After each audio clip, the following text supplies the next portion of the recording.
ಬೆಲೆ ಏರಿಕೆ ಬಗ್ಗೆ ಕೊನೆಗಾದ್ರೂ ಬಿ ಜೆ ಪಿಯವ್ರ ತಲೆಗೆ ಬಂದಿದೆ. ಅವರು ಹೋರಾಟ ಮಾಡಬೇಕಾಗಿರ್ತಕ್ಕಂಥದ್ದು ಕೇಂದ್ರ ಸರ್ಕಾರದ ವಿರುದ್ಧ ಹೋರಾಟ ಮಾಡಬೇಕು. ಬೆಲೆ ಏರಿಕೆ ವಿರುದ್ಧ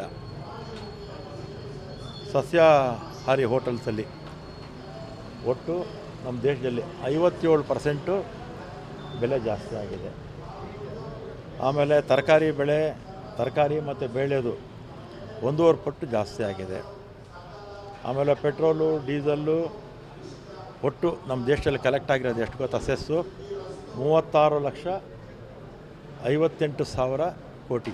36 ಲಕ್ಷ ಕೋಟಿ ಪ್ಲಸ್ 58,000 ಕೋಟಿ ಸೆಸ್ ಕಲೆಕ್ಟ್ ಮಾಡಿರೋದು ಮೋದಿ ಸಾಹೇಬರು.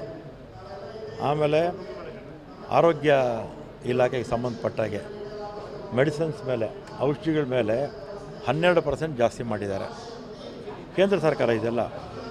ಆಮೇಲೆ LIC ಲೈಫ್ ಇನ್ಶೂರೆನ್ಸು ಮತ್ತು ಆರೋಗ್ಯ ವಿಮೆ ಇದರ ಮೇಲೆ 18% GST ಹಾಕಿದ್ದಾರೆ. ಎಷ್ಟು? 18% GST ಹಾಕಿದ್ದಾರೆ ಕೇಂದ್ರ ಸರ್ಕಾರ. ATM ಮೇಲೂ ಕೂಡ ಶುಲ್ಕ ಹಾಕಿದ್ದಾರೆ. ಇವತ್ತಿಂದ, ನಿನ್ನೆಯಿಂದ 1ನೇ ತಾರೀಕಿಂದ ATM ಮೇಲೂ ಕೂಡ ಶುಲ್ಕ ಹಾಕಿದ್ದಾರೆ. ಆಮೇಲೆ ಡಿಪಾಸಿಟ್ ಇತ್ತಲ್ಲ, ಬ್ಯಾಂಕ್ಗಳಲ್ಲಿ ಡಿಪಾಸಿಟ್ ಇರುತ್ತಲ್ಲ, 2018ರಿಂದ 24ರವರೆಗೂ 43,500 ಕೋಟಿ ಕೇಂದ್ರ ಸರ್ಕಾರ ತಗೊಂಡಿದ್ದಾರೆ. ಎಷ್ಟು? ಡಿಪಾಸಿಟ್ಗಳ ಮೇಲೆ 43,500 ಕೋಟಿಯಷ್ಟು ಮಾಡಿದ್ದಾರೆ. ಆಮೇಲೆ ಟೋಲ್ಗೂ ಹಾಕಿದ್ದಾರೆ, ದೇಶದ ಎಲ್ಲ ಟೋಲ್ಗಳಿಗೂ ಕೂಡ ಜಾಸ್ತಿ ಮಾಡಿದ್ದಾರೆ. ಆಮೇಲೆ ಅಕ್ಕಿ ಮೇಲೆ 70% ಜಾಸ್ತಿ ಆಗಿದೆ ಇಡೀ ದೇಶದಲ್ಲಿ. ಆಮೇಲೆ ಗ್ಯಾಸ್ ಬಗ್ಗೆ ಏನು ಹೇಳುವಂಗೆ ಇಲ್ಲ. 410 ರೂಪಾಯಿ ಇತ್ತು, ಇವಾಗ 10,000 ಇರಬೇಕು. ಪೆಟ್ರೋಲು, ಡೀಸಲ್ಲು ಎಲ್ಲ ಕೂಡ ಜಾಸ್ತಿ ಆಗಿದ್ದಾರೆ. ಮತ್ತು ನಮ್ಮ ದೇಶದಲ್ಲಿ ಮೋದಿಯವರು ಬಂದ ಮೇಲೆ 100 ಕೋಟಿ ಜನಕ್ಕೆ, 140 ಕೋಟಿ ಜನರಲ್ಲಿ 100 ಕೋಟಿ ಜನಕ್ಕೆ ಏನು ಶಕ್ತಿಯೇ ಕಳ್ಕೊಂಡಿದ್ದಾರೆ. ಅಂದರೆ ಪರ್ಚೇಸ್ ಮಾಡುವಂಥ ಶಕ್ತಿಯನ್ನೇ ಕಳ್ಕೊಂಡಿದ್ದಾರೆ. ಅಂದರೆ ಅವ್ರ ಹತ್ರ ಹಣ ಇಲ್ಲದೆ ಇರೋದ್ರಿಂದ ಯಾವುದನ್ನು ಕೂಡ ಕೊಂಡ್ಕೊಳ್ಳೋಕ್ಕಾಗ್ತಿಲ್ಲ, ಶಕ್ತಿನೇ ಕಳ್ಕೊಂಡಿದ್ದಾರೆ.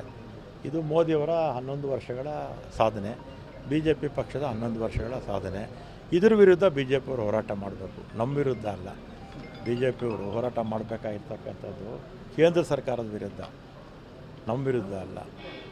ಅದರಿಂದ ಅವ್ರು ಏನೇ ಹೋರಾಟ ಮಾಡಿ, ಅವರಲ್ಲಿ ಒಳಗುಂಪು ಜಾಸ್ತಿ ಇದೆಯಲ್ಲ, ಕಿತ್ಲಾಟ ಜಾಸ್ತಿ. ಈಗ ತಾನೇ ಯತ್ನಾಳವ್ರನ್ನ ಆಚೆ ಹಾಕಿದ್ದಾರೆ.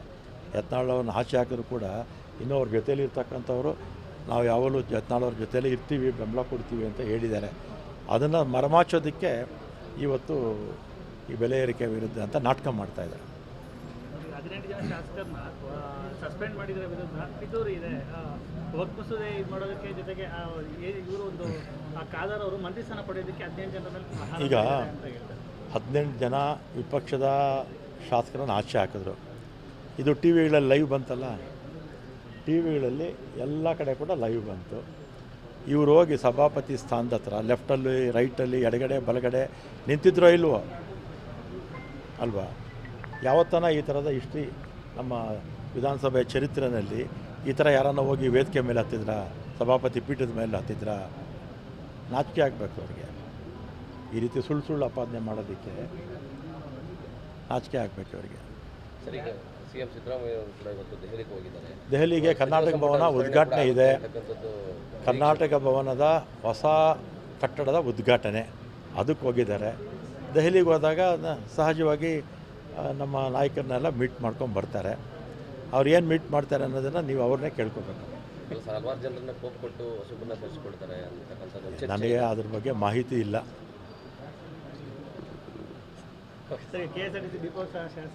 ಶಾಸಕರು ಡಿಪೋ ಕೇಳ್ತಾ ಇದ್ದಾರೆ.